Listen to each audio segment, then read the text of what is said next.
খুলনায় মেট্রোপলিটন সহ বিভিন্ন থানায় কাজ শুরু করেছে পুলিশ সদস্যরা। এ বিষয়ে বিস্তারিত জানাতে নগরীর সোনাডাঙ্গা থানায় আছেন সহকর্মী তানজিম আহমেদ। সরাসরি যাব তার কাছে।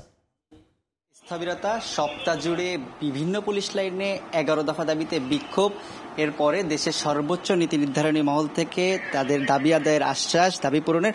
এরপরে কিন্তু দেশের যে বিভিন্ন থানা রয়েছে সেই থানাগুলোতে কার্যক্রম স্বাভাবিক হতে শুরু করেছে। অর্থাৎ খুলনার যে থানাগুলো রয়েছে সেই থানাগুলো আমরা আসলে পরিদর্শন করেছি, বিভিন্ন থানায় খোঁজ নিয়েছি। সেখানে যে দৈনন্দিন স্বাভাবিক কার্যক্রম ছিল চিরচেনা সেই রূপটিতে আসলে ফিরতে শুরু করেছে পুলিশের যারা সদস্য রয়েছেন তারা।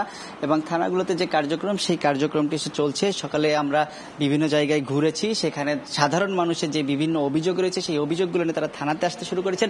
এবং পুলিশ কিন্তু আসলে তাদের যে চাহিদা ছিল, যে দাবি ছিল পুলিশ হবে জনগণের, সেই জায়গাটি পূরণ করার জন্য কিন্তু আসলে কাজ শুরু করেছেন বলে অঙ্গীকারবদ্ধ হয়েছেন। এবং তারা বলছেন যে প্রতিটি মানুষকে আসলে তারা মানবিক জায়গা থেকেই তারা দেখছেন এবং আইনের মধ্য থেকে যে ধরনের সহযোগিতা সাধারণ মানুষের প্রয়োজন সেই সহযোগিতাগুলো কিন্তু তারা প্রদান করতে শুরু করেছেন। অর্থাৎ সকাল থেকে আমরা এই মুহূর্তে নগরীর সোনাডাঙ্গা থানাতে রয়েছে। এই সোনাডাঙ্গা থানাতে আমরা এসে দেখেছি এখানে কয়েকজন মানুষের সাথে আমাদের কথা হয়েছে যারা নিজেদের ভুক্তভোগী দাবি করেছেন এবং তাদের যে অভিযোগ রয়েছে সেই অভিযোগগুলো থানাতে দিতে এসেছেন। তারা বলছেন কয়েকদিন ধরে যে থানাগুলোর কার্যক্রম বন্ধ ছিল এর ফলে কিন্তু এক ধরনের ভোগান্তি, সেই ভোগান্তিটি আসলে চরম পর্যায়ে পৌঁছে যখন তারা নিজেদের স্বাভাবিক অভিযোগগুলো জানাতে পারছিলেন না এবং বিভিন্ন ধরনের সমস্যার মধ্যে তাদের পড়তে হয়েছিল। তো যেহেতু আইন শৃঙ্খলা রক্ষাকারী বাহিনীর মধ্যে পুলিশের বড় একটি ভূমিকা রয়েছে স্থানীয় পর্যায়ে আসলে সাধারণ মানুষের নিরাপত্তা নিশ্চিতের ক্ষেত্রে, যদিও সেই জায়গাটি আসলে শিক্ষার্থীরা পূরণ করে আসছিলেন এবং তারা কিন্তু সেই জায়গায় শিক্ষার্থীদের উপর সন্তোষ প্রকাশ করেছেন। যে শিক্ষার্থীরা রয়েছেন তারা বলছেন শিক্ষার্থীরা যেভাবে আসলে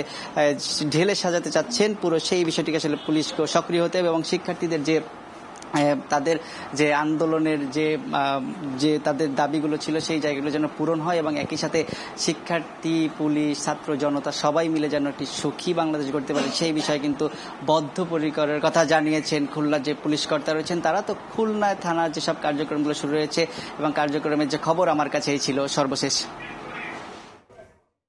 খুলনা থেকে তানজিম আহমেদ।